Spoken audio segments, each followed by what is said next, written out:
The power. The power to be supreme. The power to be almighty.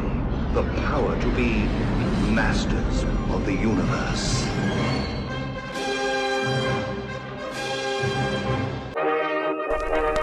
Come visit beautiful Eternia today, home to legendary hero He-Man.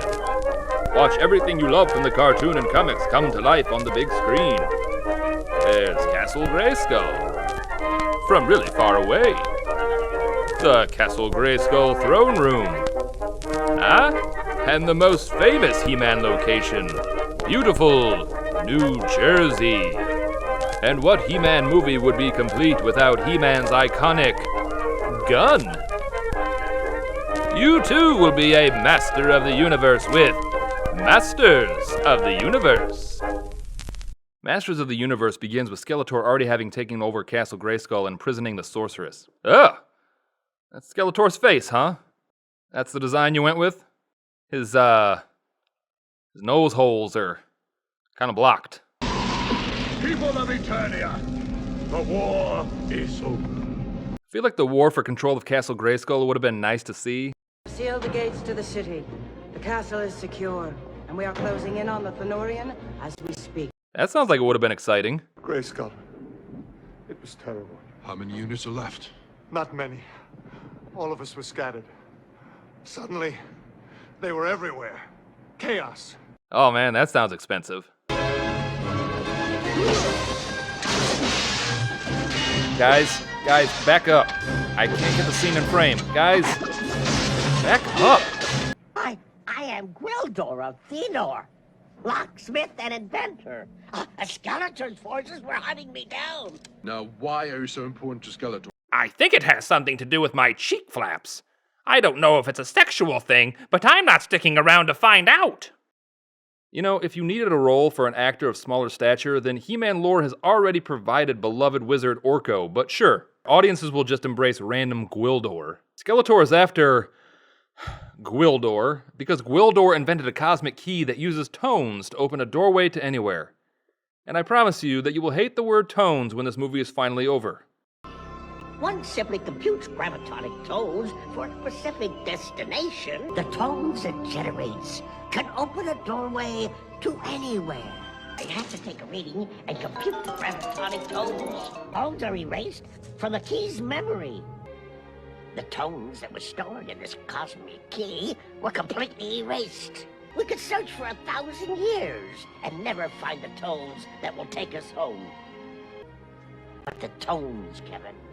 The tones? You mean the melody the key played every time we pressed the red button? Gwildor, Kevin knows the tones. And something to play the tones on. This should give us the tones we need. How? I mean, tones. The word has lost all meaning. Skeletor wants me killed, so I can't make another one. If he knew I had this prototype. If he knew you had the prototype, Skeletor would try to kill you more? It is the most unique key in the universe. Even though there are two of them. If we disturb the gravitonic waves, Skeletor's key will locate us. Secure the room! Find the key! Tear this place apart! Oh wait, so you do know about the key? Gwildor, hurry! Yes! Come on! I don't like inventions. You don't have to tag along. No one asked you to be here. Skeletor has imprisoned me within this energy field, which only he can dissolve. Well, naturally, that's just how force fields work, unfortunately. Your wondrous sorceress will die. You dare threaten her life? I dare anything! I am Skeletor! What? It's the locksmith. The little worm has another key! What? Oh, so you didn't know he had another key. Hilda! Can that thing get us out of here? It's real, but where? Anywhere! Just do it fast! Yes.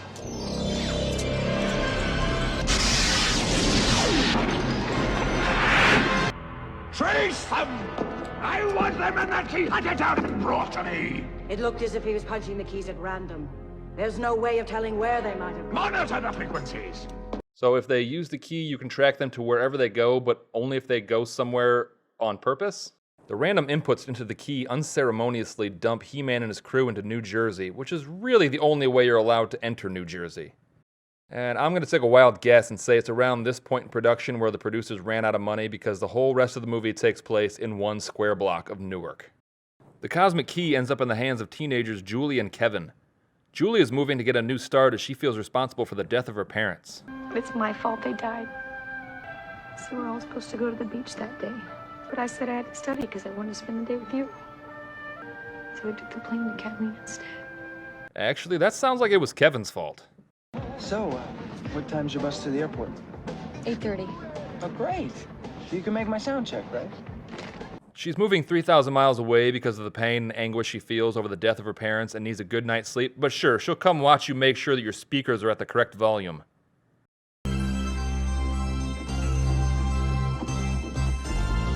You know, Kevin, you're really doing a good job of showing her everything she's gonna miss.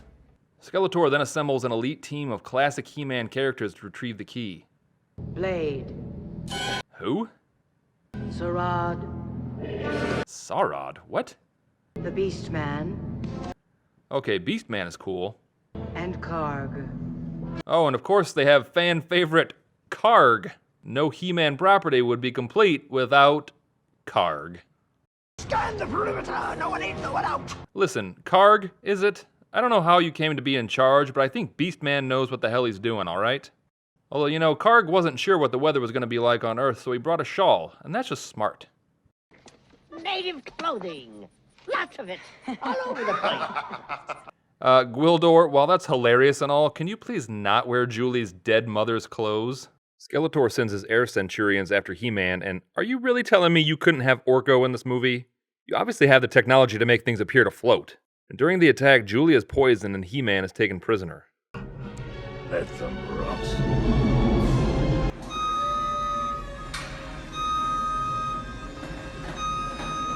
And... cut?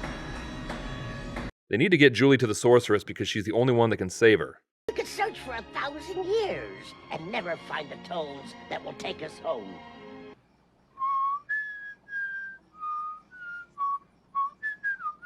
That's it! That's it! Why didn't you tell me you were a song maker? Are you a master? Well, I did write Your Kiss Gives Me a Heart On. We sold about 18 cassettes of that single. The final chord, Kevin. 20 metrons poleward. Pull it out of the air for us. And half a chromon. We're not going to have a sorceress to go home to. You know, the science behind this key is already tenuous at best, but now Kevin has to calculate 20 metrons poleward in order to surmise the final chord and with only half a chromon left. Like, how do you convert that? How many metrons are in a musical foot? Won't you take me too? Wait for crowd response. Funky Town.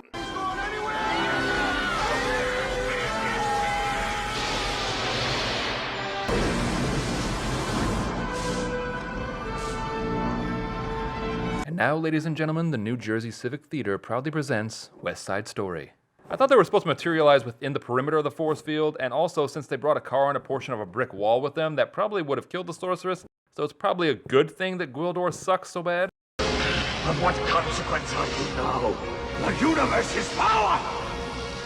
You unstoppable power! Kneel before your master! Anyone who's ever drained a wicked hookshot knows exactly how Skeletor feels right now. It is then time for the epic final battle between He-Man and Skeletor.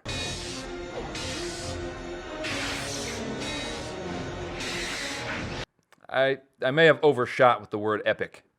I apologize.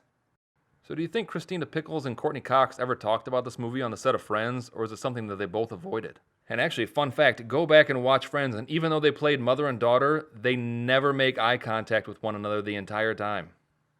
All 10 seasons. So it's time for the tearful goodbyes, and Gwildor, you have some shit in your hair. You want to brush that out? Gwildor? He can't hear me. Are you sure you don't want to go back in your planet's history? I could take you back in time to the past or future. Oh, did we not mention that the Cosmic Key can do that? Well, of course it obviously can. You know, because of tones. No, look, Wilder, that's okay. Just send us home. You know, Kevin seems really interested in keeping Julie's parents dead. We better get home, Gwildor.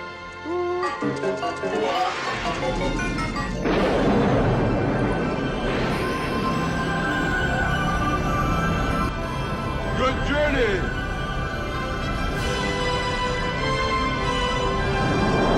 So apparently Eternia does not have a standard good journey salute.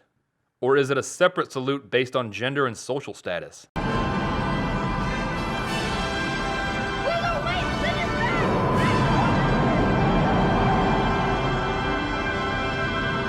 So Julie tries at the last second to tell Gwildor to send her back in time to save her parents, but Kevin pulls her through the doorway. But Julie still gets sent back in time to the day her parents died, but she doesn't go back as a second Julie, she somehow goes back and merges with her past self. If this key can send people back in time and is evidently paradox-proof, then Gwildor could have ended this right from the start, by just sending himself back to before he even made the damn key. God, Gwildor, you suck so much. I'll be back. You know, Frank Langella and Dolph Lundgren are still alive and kicking, so we could still get a sequel on this. Alright, thanks for watching. Be sure to click that subscribe button to get new videos every Thursday. Or Friday. I mean, hell, I've released them on Tuesdays before. You know what? You'll get them when you get them. Probably Sunday.